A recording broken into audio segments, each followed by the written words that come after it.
MLA phone చేసినా కూడా అక్కడ ఫోన్ చేసి చెప్తారు అలానే కాదు.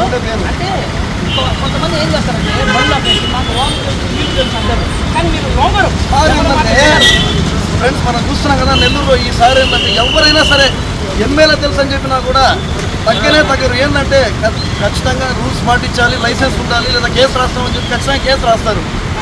అంటే మనం ఈ సార్ గురించి ఎంక్వైరీ చేస్తాం అదే చెప్పారు చాలా మంది. అంటే సార్ ఏంటంటే చాలా పకడ్బందీగా మీకు అన్నీ ఉన్నాయా లేవా అర్థమైందా? చాలా మంది ఏమంటారంటే బండ్లు ఆఫీసర్ సార్ నేను అడ్వకేట్ అంటారు.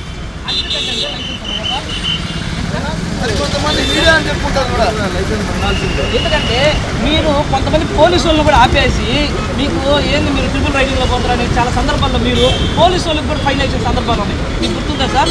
ఎందుకంటే అంత గిట్టిగా ఎందుకుంటారు అంటే పోలీసు వాళ్ళు మీ వాళ్ళే కదా.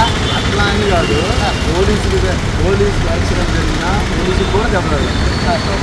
పోలీసు అవునండి. వాళ్ళ ఎమ్మెల్యే గారు కూడా చాలాసార్లు మమ్మల్ని తిప్పుకొచ్చి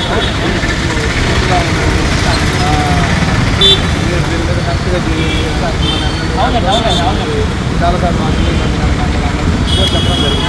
చాలా పాజిటివ్ సార్ కూడా మాకు అదే విధంగా చెప్పడం కూడా జరుగుతుంది. ఫ్యామిలీతో ఒకరు చూపించున్నట్టు వెళ్ళచ్చు కదా అనే మంచి ఎమ్మెల్యే గారు కూడా మంచి హృదయంతో చాలా మంచి వ్యక్తి ఎమ్మెల్యే గారు కూడా. అదేవిధంగా మన సార్ కూడా చాలా స్ట్రిక్ట్గా ఉండడం చాలా మంచిది. ఎందుకంటే పోలీసు వాళ్ళకే ఫైన్ వేసిన సందర్భాలు ఉన్నాయి సారు.